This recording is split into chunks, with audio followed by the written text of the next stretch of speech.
important in studying history. One way historical fiction can be helpful to children is if they will research the connections between now and then. An example is the situation of Lieutenant Aaron Watada, the first commissioned U.S. military officer to decline to fight in Iraq. Lieutenant Watada is a Japanese American. He is not a conscientious objector. He has said he would fight in Afghanistan, but not in Iraq because he believes the war in Iraq is illegal. Whatever your politics on this war, this situation is an example of the way history and the present are connected. Since I'm writing a book about Tule Lake, I've been reading more and more about the No-No Boys, and I recently attended the Tule Lake pilgrimage. I'd like to read another author's response to Lieutenant Watada. He said, "For those of us No-No Boys who are still alive, he has given the gift of integrity and personal strength, validating their own difficult decision of long ago. In this way, the history of a No-No Boy was changed by something he learned from the present, rather than history changing the present." One librarian wrote me and said that she loved Kitakita and that she lived in an area where many of her students' parents worked in the poultry industry, as did the characters in my book, and as did my father. This librarian said she did not know whether she could keep my book on her shelves because of the language, especially multiple uses of the word "God damn it." She asked if I would remove the word from the book in a new version. As an aside, what many of you may not know is that according to a series of articles in the Washington Post, conditions in the poultry industry today are horrific and have improved not at all from the time of my parents. I recently spoke at a teachers' conference in Iowa and overheard a teacher say that she thought the internment camps were simply a part of history that America wanted to forget.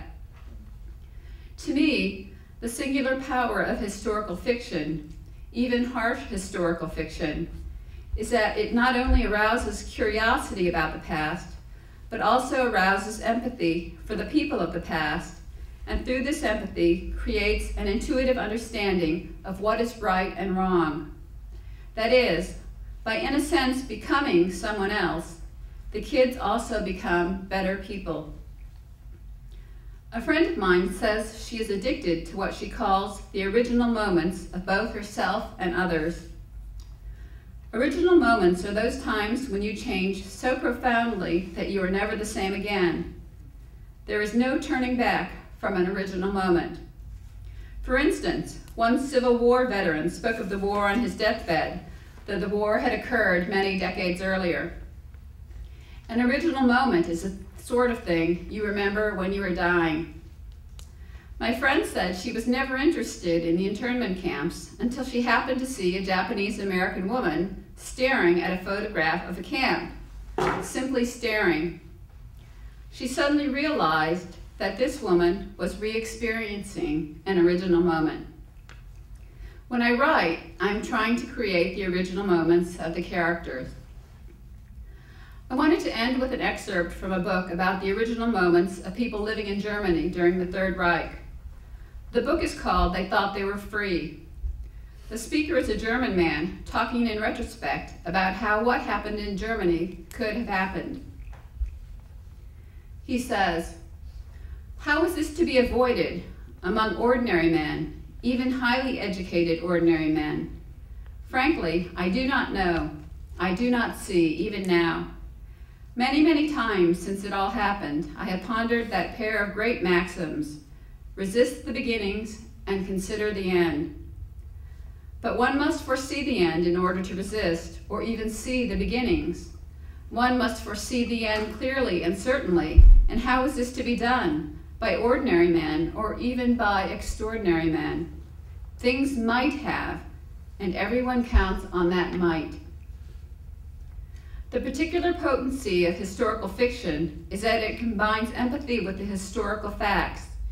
It offers children the original moments of everyone who has ever written them down. History is ugly.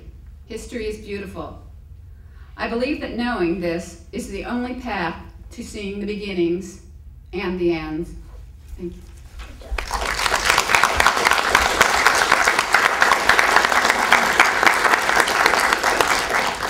Are there some questions for Cynthia? Right there. I'm just Wait for the mic, okay? Thank you, Allison. I'm just curious about your rituals as far as writing. What is a day like in your life as someone who is devoted full time for a career, for writing? So what do you do? What are your little neurosis things that you do, and what are the little habits that you do? What are the little gems that you do that help you be a writer full time? You know, actually, I have to answer for a friend of mine first. He used to have this thing that he would do every time he finished writing, which is he would touch the table like this, but he had to touch it just so, and so he would sit there over and over again until he felt he had touched the table just right, and that would give him good luck for, you know, or good writing karma for the day. But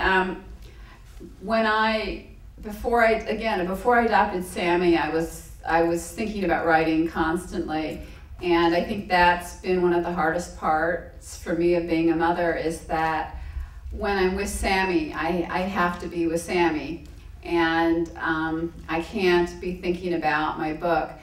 And so what it really means now that I have a set time when I have to write. I used to write at night. I used to stay up till 4:30 in the morning. In fact, when the Northridge earthquake happened at 4:30, I was up writing.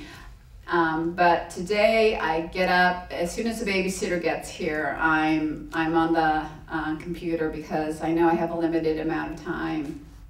So now that Sammy has made it into kind of more professional, shall we say, and more like, I wouldn't say more like a job, but it's not as free flowing in certain ways as it used to be. I mean, it is because your mind does wander, but I think for me that one of the most important parts of writing is those times when your mind is wandering. So I don't, you know, but I don't have any.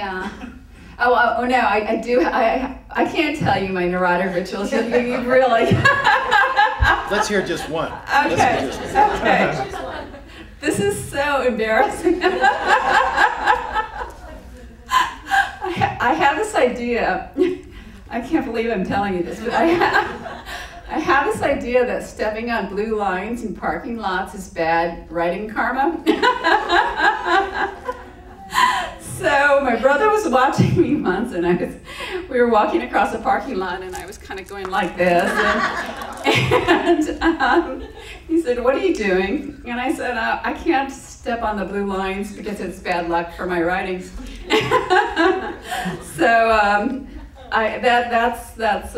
that is. I guess I do have some of those. But that's it. I'm not telling you any others.